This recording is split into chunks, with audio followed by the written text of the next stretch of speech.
You are listening to Did You Hear? Did you hear? The Johnson County Library Podcast. We are coming to you from the Central Resource Library in Overland Park, Kansas. This is your Library Insider. Gregg, our Reader's Advisory Librarian, joins us for this episode of Did You Hear? To discuss the great books of 2019.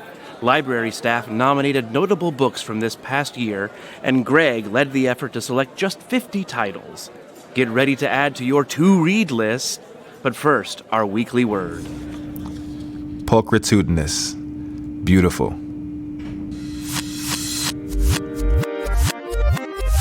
Hey there, it's Did You Hear? I'm Dave Carson. And I'm Melissa Horak-Hearn. Today's episode is for lovers. Book lovers, that is. We asked library staff to nominate notable books from this past year. Notable? What do we mean by notable?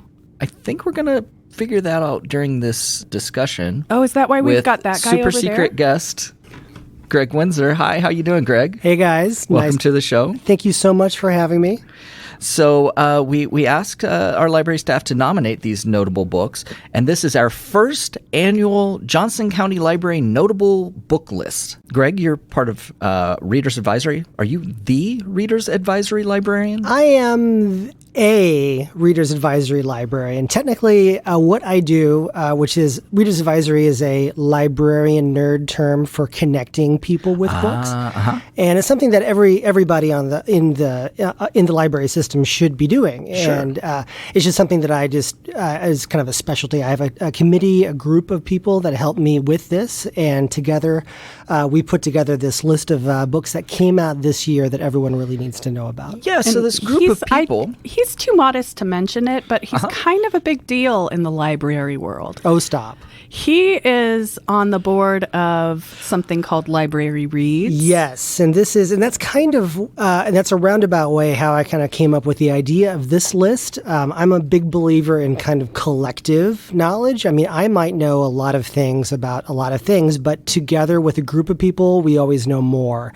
And I, as a singular book expert, quote unquote, may have some good ideas about the books that came out this year. But if I pool a group of librarians who are all lovers of literature and reading and pool all of their ideas together, I would get a much better list collectively than just one that I just made up myself. So I understand that this list has over 50 titles on it. Or Absolutely. Maybe exactly 50. 50, yeah. How I did is divided all of the adult books. There's no teen or young or kind of children's books on this list into 10 different categories. And I had all the JCL staff kind of nominate books that they've read that have come out this year that they think that we need to know about. And then we selected them and kind of cut them into 5 per each category. Do you remember how many total nominations you had? Well, and I will I will take a moment to correct Dave. This is the second year that we've done the notable list. Yes, I started off as a goofy idea last year, and I came out with a great list. We had about 60 kind of staff members throughout the Johnson County Library nominate, and so we made this list and we put it out to libraries, and we got some great feedback. And so when I came back and solicited nominations for 2019. I over double the amount of feedback, so I had over 150 nominations, which was really, really cool and exciting. So, cool. Yeah, I'm excited. Wow. So it's the second annual, but it's the first for the podcast. Yes, first annual podcast about the Absolutely. So I think we'll give you a pass on that one. Yeah. We deserve cake no matter what. Yes. So it's our first annual Johnson County Library Notable Book List that we've mentioned on the podcast. Yeah. So let's go to it. Well, and before we begin, I kind of have to take issue with that you guys taking issue with the word notable, right?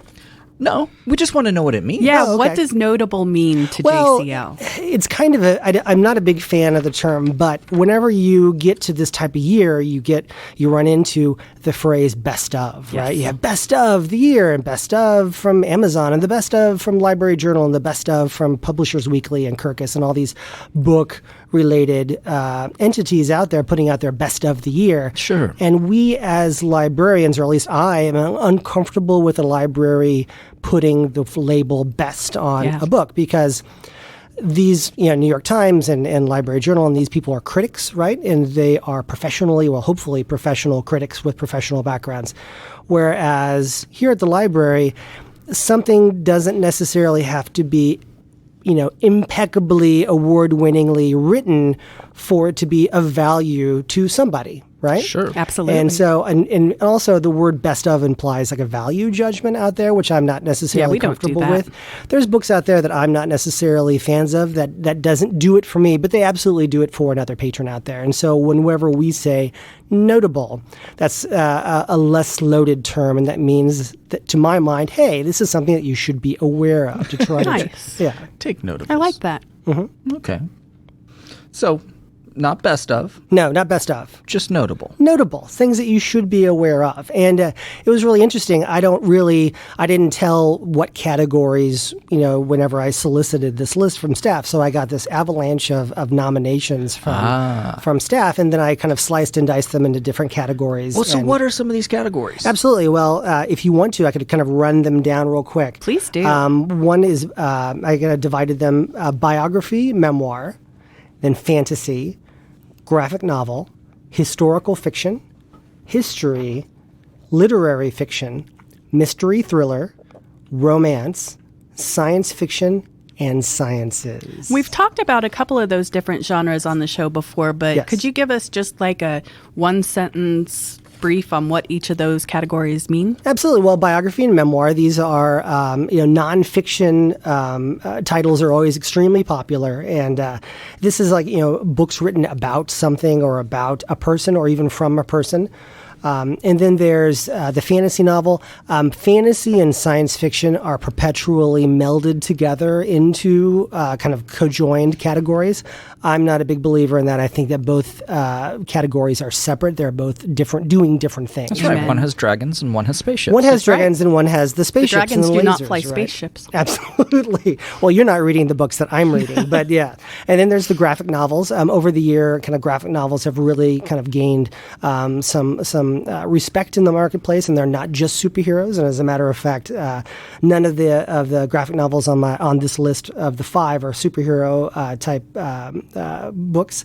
Historical fiction. These are books that are set in a different time other than ours. They have some basis in reality. Then, as opposed to the history books about a certain period or a topic in history. Literary fiction. These are books that kind of about what the big questions of life, right? What does it mean to be human? These are your great book club kind of discussable type books. Mystery and thriller, again, 2 different categories, but a little bit more smushable. And so I kind of pushed them together. Romance novels account for, by themselves, roughly 25%, if not more, of the publishing market. And they are finally getting the respect they deserve as a category. Science fiction and then sciences. And these are books kind of about kind of sociology or technology or something about the world that we live in that people Right want to on. know about. Very good. Yeah, I have been keeping these books a surprise to myself. Like, Okay. when I knew that you were going to be on the podcast with us, I decided exciting. not to look at the list yet so that it would be a big surprise, and I cannot wait to find out what's on Okay, it. so Melissa, tell me, what is a category that you're interested in hearing about? History. History. Okay, great. history. We have out of the 5 books that you should absolutely have on your list. One of the ones that jumped out to me is a book called "The Gods of the Upper Air: How a Circle of Renegade Anthropologists Reinvented Race, Sex, and Gender in the 20th Century" by Charles King.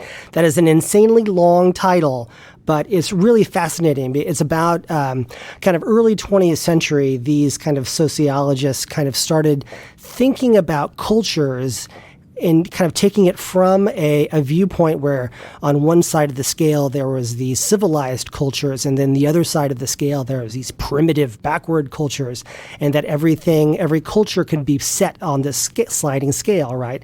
And these sociologists and anthropologists and historians kind of came together and posited that, hey, maybe race and culture and sex and circumstance are all part of the experience of making a culture, and that there is no kind of progressive wave, that of superior and inferior cultures, that they're all just kind of part of the same thing, and how that simple concept really shook the established foundation of the scientific world at the time.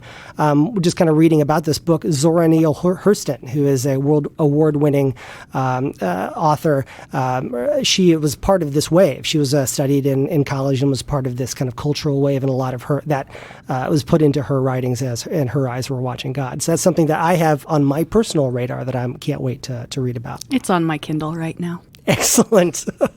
I studied anthropology, so I was kind of drawn to it. Are you sure you haven't read this list yet? I have not read the list. Okay. I'll almost believe I'm you. just an anthro nerd. Okay, that's good. Now, Dave, what kind of category interests you? What are you excited to hear about? Well, Greg, I'm a people person. Okay, fair enough. And so I really like to hear the stories of folks from all different walks of life. And so tell me about some memoirs. Or Some biography and memoirs. Yeah. There's some good ones here. One that jumped out at me is Deep Creek, Finding Hope in the High Country by Pam Houston. Pam Houston is a writer and essayist, and this book is kind of a personal journey. She bought like a 140-acre farm in rural Colorado, and kind of retreats to it and writes about how living on this ranch and kind of owning and running this ranch and kind of dealing with the animals that live on it has kind of healed her. She has a history of physical and emotional abuse in her life, and how the simple act of kind of caretaking for the land and caretaking these animals has helped heal her and made her whole again. Has a lot of lessons about it. If you've liked like Cheryl Strayed, or have you read Wild, those types of things, you'll find a lot to love in this book. Also, another one that jumped out at me, The Lady from the Black Lagoon, Hollywood Monsters and the Lost Legacy of Millicent Patrick by Mallory O'Meara.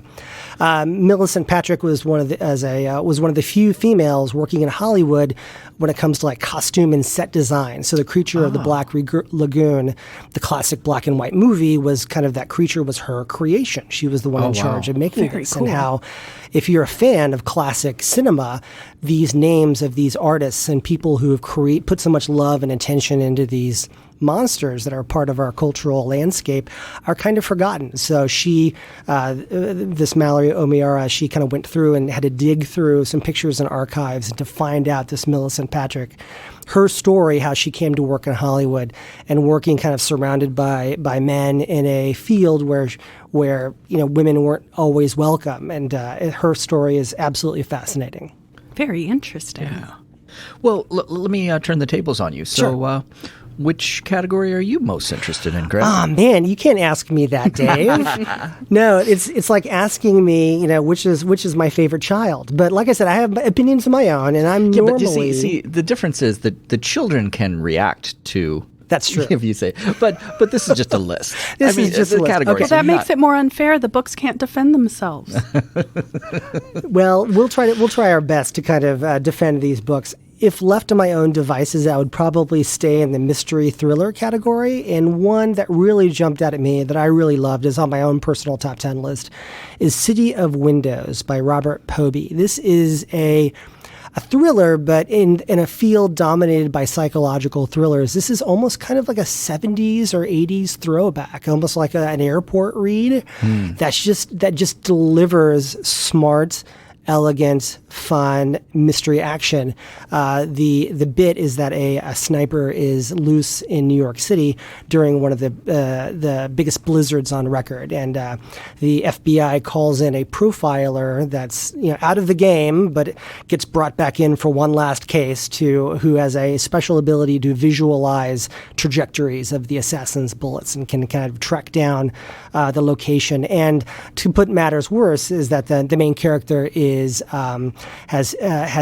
was damaged by an IED that exploded, so he has physical abilities that he has to overcome to solving this crime. It's really smart, it's really fun, and the pages fly at roughly the speed of light. So this is going to be a great for your old school thriller writers. Yeah, I think I just found my mom's Christmas present.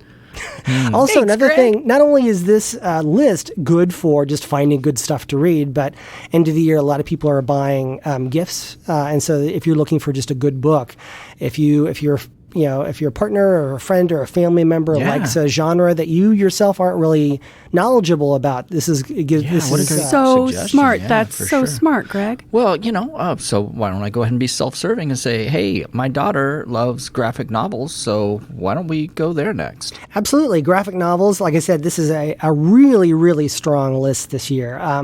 One of the things that I've heard, Good Talk, a memoir in conversations by Mira Jacob.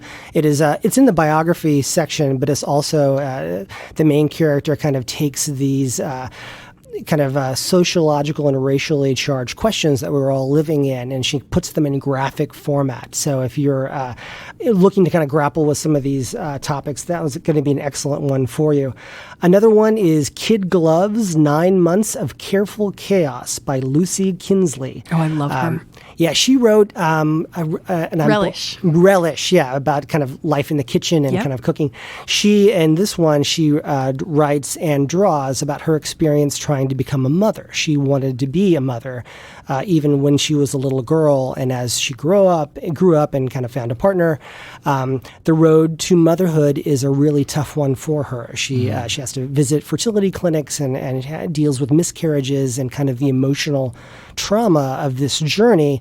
And then she kind of sidetracks and talks about kind of the hospitals and kind of midwives and kind of the entire culture around motherhood. And it's also a personal journey that ends with her, of course, being a mother, which is really a wonderfully written and touching journey.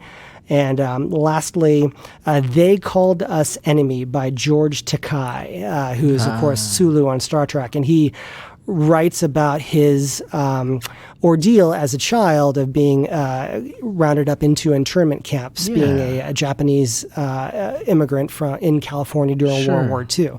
And so it tells you how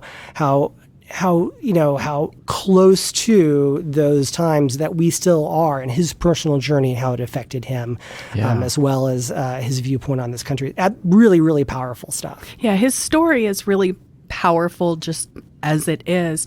But in that format, I checked it out back a couple months ago, and in that format, it really shines. And what I found most interesting was I didn't really get to read it beyond the first 2 or 3 pages because my 6-year-old found it on my bedside table and stole it from me. And of course, didn't understand anything that was going on in it, but understood enough that he had a lot of questions that he brought to me. And it started a really cool conversation in our house about that time and how recent it was and how it still impacts people and how we should treat each other. Absolutely. I'm really happy that in this day and age, graphic novels are not treated as books for children, that they really can grapple with adults' sensibilities and big time thoughts, and that can just be as intellectually stimulating as any Pulitzer Prize winner. And it pulls on so many, it pulls on your sense of sight and your imagination when it comes to putting the text and the pictures together. And as a whole, it really creates a lot more than that topic could have if he had just written a memoir. Absolutely. That is fascinating. Also, I would like to point out that this year I personally made a concerted effort to read more romance novels. Romance is not a genre that I really delved much into, as a reader, but as a librarian, I have to kind of read for all different groups of people, and so so the last couple of years I've been really kind of asking for recommendations of friends, and I would like to tell you guys about a romance novel. This one is called The Flat Share by Beth O'Leary, and it is a wonderful throwback to kind of those Bridget Jones' Diary 90s vibe, things. And of course, looking back on it, we called it chick lit back in the day, remember? Yep. Of course, now we know that chick lit is just romance novels, just kind of they had to call it something different to make it acceptable for people to. So Yeah, if you're differentiate reading, it from those Harlequins. absolutely, and of course it's all the same thing. But it is also interesting again how far we've come in such a short time. But this one is just a really charming novel about two characters who share a flat in London. One of them is a night shift nurse, Leon. He's out at night and then sleeps during the day, and then Tiffy is a young lady who works as a copy editor for a small publishing company, and so she has kind of the evening shift, and so they never see each other because they share the flat under different times, and so they get to know each other by leaving post-it notes on the fridge, like it's hey, it's your turn to do the dishes. Hey, next time make sure you have your laundry folded up. But as the novel progresses, they both start to kind of involve themselves into each other's lives a bit more and more. And then when they finally meet, you're so invested in their journey as characters, and you just really root for them to fall in love and to kind of overcome their difficulties. And it's such a refreshing, charming, wonderful novel to spend your time with. I highly recommend it. Yeah, that premise is not one that you normally hear. It's not a trope that they usually push. No, but it is. There's a trope out there for pretty much every taste. There's so true. There's like friends to lovers, and secret baby, and all these types of. Novelist is one of our readers advisory databases, and you can actually look up romance novels by the trope that you like. So if you like the meet cute, first time love type romances, or maybe you two characters who are at each other's throats when they first meet each other, but then fall in love through the course of the book, whatever trope there is, we have a book for it. Fantastic. If we're going to be self-serving here, my husband is a big sci-fi fan. So why don't we wrap up with you giving us a couple of hits off of the sci-fi list? Absolutely. Yeah. Another strong list this year. One that I was struck by is called The Light Brigade by Cameron Hurley. It is a novel set from the point of view of kind of like a grunt in this interstellar army. And as the empire that kind of runs this army beams them to different parts of the universe to fight in these kind of never-ending wars, they have to use faster than light travel. And as the main character progresses through the novel, he realizes that, have I been in this war before? Have I met this person before, even though they don't know who I am? And realizing that he's jumping around in time while he's fighting these battles. It's really smart and really fun and interesting. But one of the most powerful novels that I've read this year falls into this category. It's called This Is How You Lose the Time War by Max Gladstone and Amal El Motar. And it's an epistolary novel, a novel written in letters between these two, I guess, soldiers of warring kind of empires who, again, maybe a theme that they're both traveling through time to kind of defeat the other, right? So one of them, hatches a plot to take over a people, and the other person goes back into time and so thwarts that. And they both know of each other, and they both hate each other because they're on opposite sides of this war. But one of them leaves a message for the other, and they start writing messages to each other. And these two creatures, these entities, are powerful and very, very good at what they do, but they realize that the only person who understands what they're going through is their rival. And so this rivalry comes to friendship and then comes to something much, much more. And I was wondering if this was going to go the direction of the flat share. No. This is a different category than the flat share. But what really makes this a really special book is almost the way it's written. It's almost like dark, fractured poetry. It's the lines are powerful, and the message of these two characters want to meet to each other, and it really kind of really expands your mind of what fiction is and what it can do, which is what we're all here for, as far as I'm concerned, is why we all pick up a book as opposed to firing something up on the internet or checking our Twitter or finding something on Netflix. These are the types of emotions that I want out of a book, and these are the things that you'll find at your library. Beautiful. Yeah, and maybe this is just opinion, but it sure seems like the sci-fi genre is the one that people do take more risks than others. And maybe that's just, I don't know why, but... Well, you'll find in every category, you're going to find authors that are really pushing boundaries, especially, again, in this day and age when you have so many other entertainment options to choose from. Right. As an author, you kind of have to do something to make your story make people sit up and take notice of you. And I'm a big believer in kind of casting that net out wide, of asking a bunch of librarians to kind of come forward with the things that made them think twice, that made them immerse themselves into a different world. And I can never get enough of it.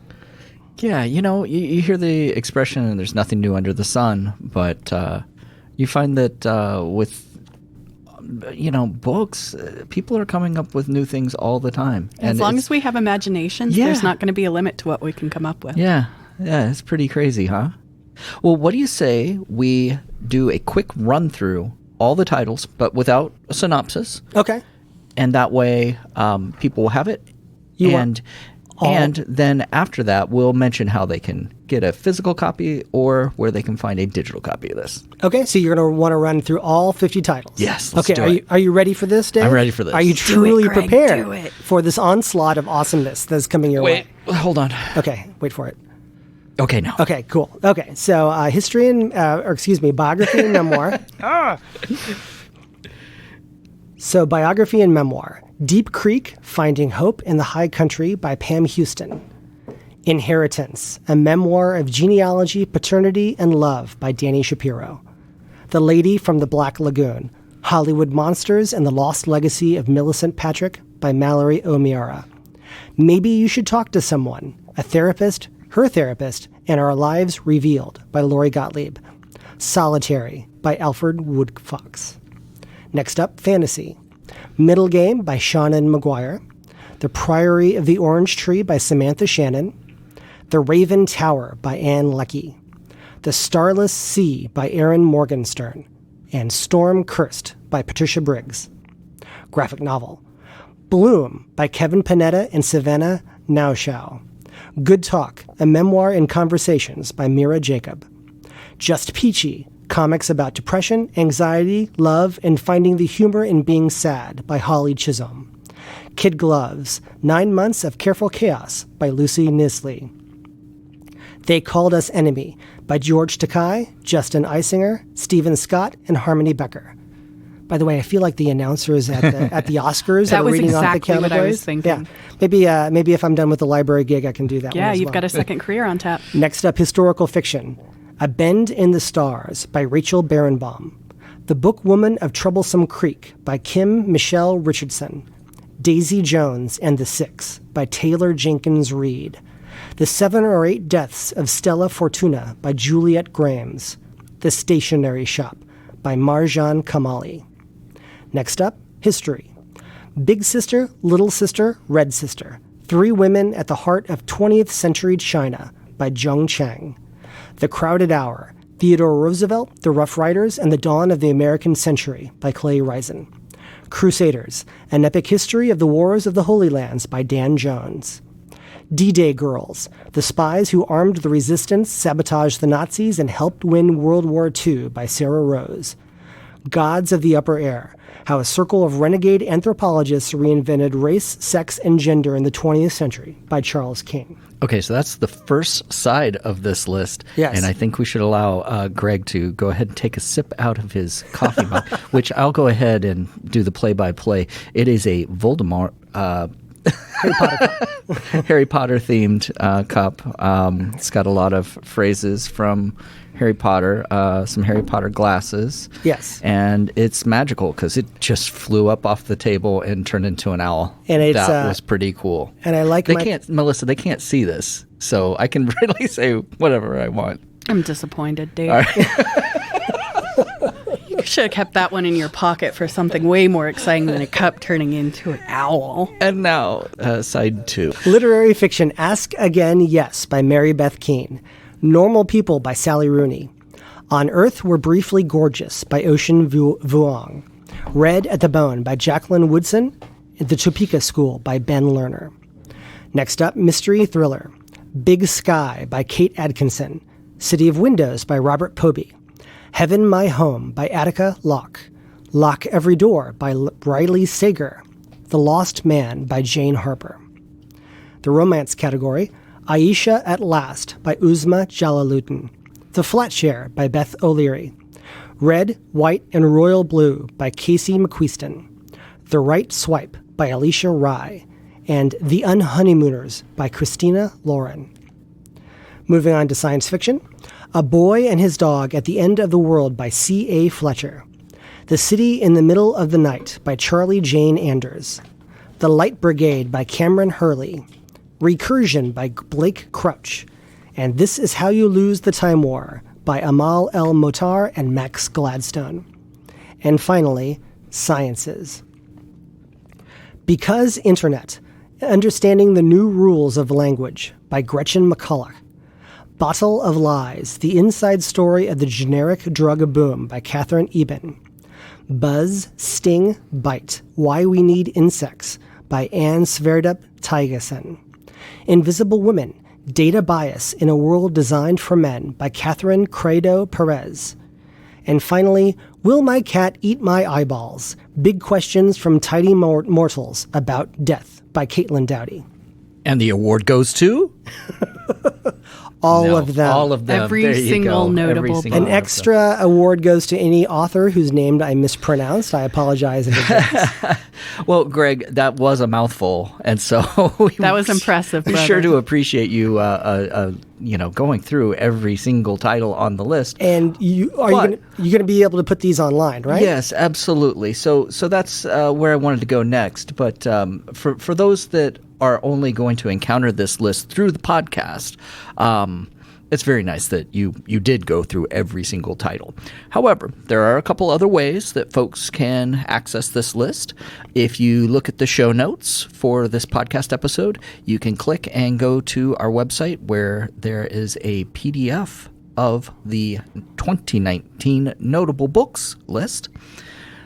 You can also stop in at any Johnson County Library location, and you will see this very lovely, nice graphic presentation of our 2019 notable books.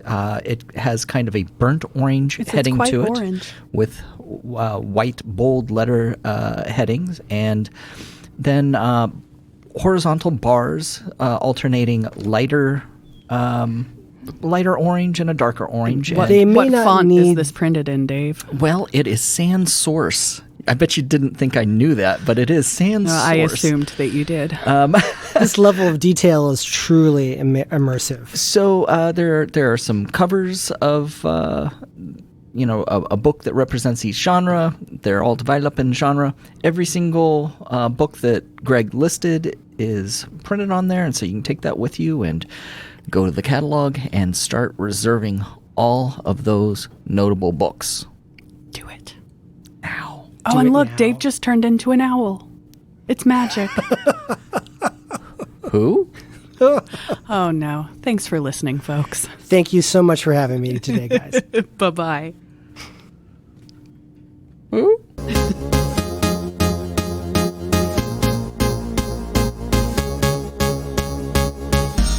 Did we miss a question you wish we would have asked? Do you have thoughts or stories about today's topic? Share them with us on Facebook. Facebook.com/Joko Library.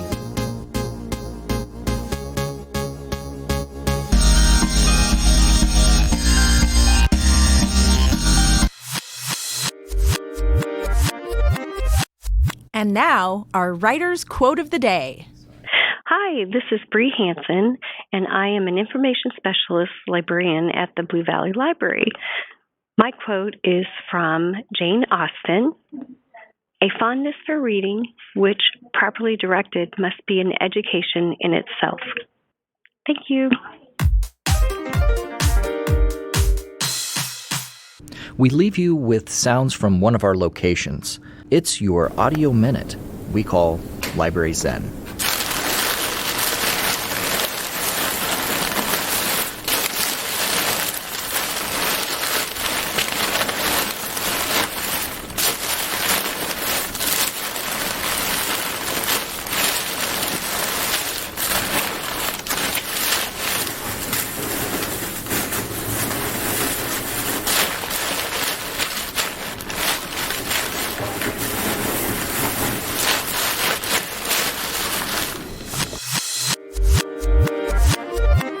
For more episodes of Did You Hear, go to the Johnson County Library website, jocolibrary.org/didyouhear.